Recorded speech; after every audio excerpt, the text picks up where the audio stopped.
Sir, Karimnagar, Nizamabad, Medak, Adilabad పట్టభద్రుల MLC election లో ఎవరు వస్తే విద్యారంగ సమస్యలు పరిష్కారం అవుతాయని చెప్పి మీరు అనుకుంటున్నారు?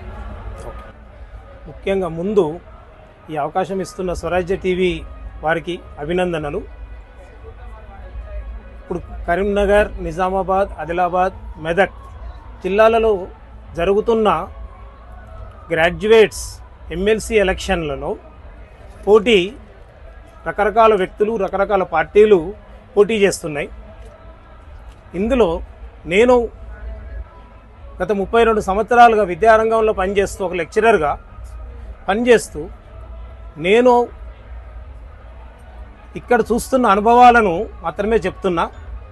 ముఖ్యంగా పోటీ చేస్తున్న వ్యక్తులలో ఒకే ఒక వ్యక్తి నరేందర్ రెడ్డి గారు. ఆయనకు విద్యారంగం పైన అశేషమైన అనుభవం, అపారమైన అవగాహన ఉన్న వ్యక్తి. అందులో గత 35 సంవత్సరాలుగా అతను నడుపుతున్న విద్యా సంస్థలను అత్యంత కష్టసాధ్యమైన స్థాయి నుంచి ఎక్కడ కూడా వెనుకడుగు వేయకుండా, ఎన్ని ఇబ్బందులు ఏర్పడ్డా కూడా, లేదా మధ్య మధ్యలో ఎంత ధనము కానీ ఏమైనా వచ్చినా కూడా ఇతర పట్ల వేరే రూట్లలో వాటిని మార్చకుండా కేవలం అధ్యాపకులు విద్యా వ్యవస్థను ఏ విధంగా సరిదిద్దాలి, ముఖ్యంగా తెలంగాణలో హైదరాబాద్ మినహా మిగిలిన జిల్లాలైన కరీంనగర్, వరంగల్, నిజామాబాద్, ఆదిలాబాద్, మెదక్లలో గ్రామీణ ప్రాంతాల్లో ఎక్కడైతే ఉన్నదో వారికి ఈరోజు చెప్పబడే కార్పొరేట్ స్థాయి విద్యను అత్యంత చౌకగా, అత్యంత గొప్పగా, అత్యంత ప్రతిభావంతులైన అధ్యాపకుల యొక్క సమిష్టి కృషితోటి ఈరోజు ఆయన నడిపిస్తున్న దానికి మనం ఈరోజు చూస్తున్న ఫలితాలే నిదర్శనం. ఒకప్పుడు ఎక్కడైతే ఏ ఉమ్మడిగా ఆంధ్రప్రదేశ్ ఉన్నప్పుడు కూడా కేవలం కరీంనగర్ నుంచి మాత్రమే మెరిట్ ప్రాతిపదికన అత్యధిక సీట్లు సంపాదించిన సంస్థ ఈ యొక్క ఆల్ఫోర్స్ విద్యా సంస్థ. ముఖ్యంగా ఈ వ్యక్తి గురించి, నరేందర్ రెడ్డి గారి గురించి మాట్లాడాలంటే పూర్తిగా నిగర్వి.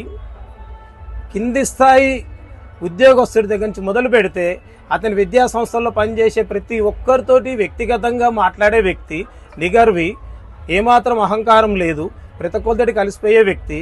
విద్యార్థులను హాస్టళ్లలో కానీ ఎక్కడైనా కానీ ఏమాత్రం క్వాలిటీ విషయంలో రాజీ పడకుండా అత్యంత గొప్పగా పనిచేస్తున్న ఈ వ్యక్తిని మనం పార్టీల పరంగా చూడకుండా పార్టీలకు అతీతంగా మీరు అందరూ కూడా గమనించాల్సిందిగా కోరుతున్నాను. కేవలం వీరు తప్పిస్తే మిగిలిన వాళ్ళందరూ ఏదో ఒక రాజకీయ పార్టీలతో అనుబంధం ఉన్న వాళ్ళే. కానీ సారు నరేందర్ రెడ్డి గారికి ఏ రాజకీయ పార్టీతో అనుబంధం లేదు.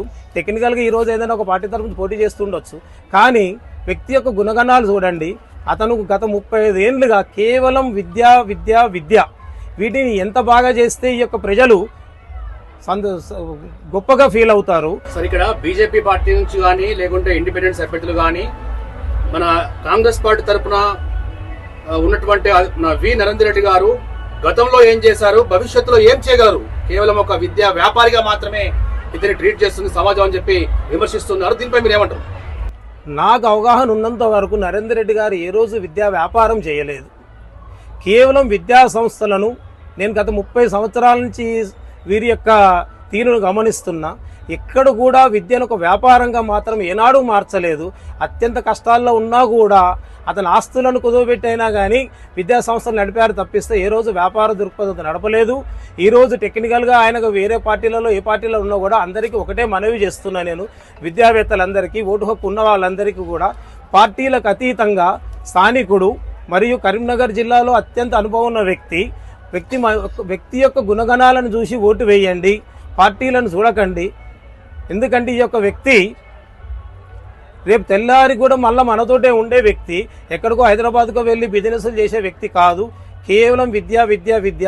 అతను ఏ ఇంజనీరింగ్ కాలేజీల వైపు కూడా వెళ్ళలేదు. కేవలం ఇంటర్మీడియట్ విద్యను పాఠశాల స్థాయి నుంచి గ్రామీణ ప్రాంతాల్లో పనిచేసే ఉండే పిల్లలకు కూడా ఐఐటి కానీ నీట్ కానీ వీటిని ఏ విధంగా వాళ్ళకి అందించాలి అనే విధంగా మాత్రమే ఆలోచిస్తున్న వ్యక్తి. అందుకు వారు అందిస్తున్న పుస్తకాలు కావచ్చు, మెటీరియల్స్ కావచ్చు, ఇవన్నీ చూసిన తర్వాతనే అందరినీ ఆలోచించి నిర్ణయం తీసుకోమని ఓటర్లందరినీ కోరుతున్నా. నా సహ ఉపాధ్యాయులు కావచ్చు, లెక్చరర్లు కావచ్చు, దయచేసి ఆలోచించండి, క్యాండిడేట్లను ఆలోచించండి, వాళ్ళ యొక్క గుణగణాలు ఆలోచించండి, వాళ్ళు పనిచేసే వ్యవస్థల్లో వారు సమాజానికి ఏ విధంగా ఎన్ని రకాలుగా సహాయం చేశారో ఆలోచించండి.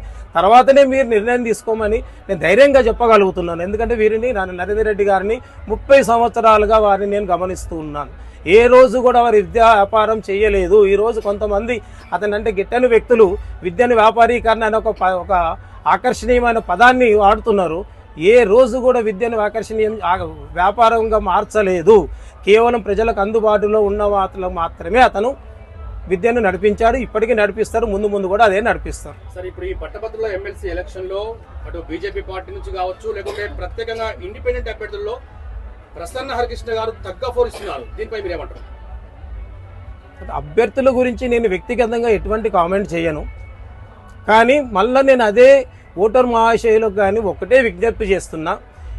ఇప్పుడు వారు చెప్పిన పేర్లు కావచ్చు, ఏవైనా కావచ్చు, మీరు వ్యక్తులను పరిశీలించండి. అదే ఏ పార్టీనా లేకపోతే ఇండిపెండెంటా ఎవరైనా కానివ్వండి. నేను ఘంటాపదంగా చెప్తున్నా, నరేందర్ రెడ్డి గారిని ఒకవైపు నిలబెట్టండి. 30 సంవత్సరాల్లో వారు ఏమేం చేశారో విద్యా వ్యవస్థ కోసం ఆలోచించండి. ఇంకెవరినైనా కూడా వారిని కూడా ఆలోచించండి. వీరికంటే మెరుగు అని మీకు అనిపిస్తే అప్పుడు మీరు నిర్ణయాలు తీసుకోండి. నేను ఇంత ధైర్యంతో ఎందుకు చెప్పగలుగుతున్నానంటే గత 30 సంవత్సరాలుగా పూర్తి స్థాయిలో వారి గురించి తెలిసిన వ్యక్తిగా నేను చెప్తున్నాను. ప్రైవేట్ రంగంలో ఉండి కూడా కార్పొరేట్ కళాశాలలు ధీటుగా తెలంగాణలో గ్రామీణ ప్రజానీకానికి ఈరోజు చెప్పబడే కార్పొరేట్ విద్యను అతి తక్కువ ధరలకు, అంటే వారికి సరసమైన ధరలకు మాత్రమే విద్యను అందిస్తున్నారు తప్పిస్తే ఆ ఫీజులను కూడా మీరు పోల్చుకోవచ్చు. హైదరాబాద్లో ఆ కార్పొరేట్ కాలేజీలు ఏ విధంగా ఉన్నాయి, ఇక్కడ ఆల్ఫోర్స్ కాలేజీలు ఏ విధంగా ఉన్నాయి. తర్వాత వారు సమాజానికి ఏం చేశారు, కరోనా వచ్చినప్పుడు ఏ విధంగా స్పందించారు. కరోనా వచ్చినప్పుడు ఒక్క ఉద్యోగిని కూడా ఆయన తీసివేయలేదు. తర్వాత విద్యార్థులకు ఒక్కరోజు నష్టం జరగనివ్వలేదు. సొంత ఖర్చులతోటి ఆన్లైన్ లోపలనే టీచింగ్ ఏర్పాటు చేసి ఏకైక కళాశాల పూర్తి సిలబస్ అనుకున్న లెవెల్లో మైక్రో లెవెల్ ప్లానింగ్ తోటి చెప్పబడినది కేవలం ఏకైక కళాశాల, that is Alphores. That credit goes to Narender Reddy. Please, I request all the voters, please think before you vote.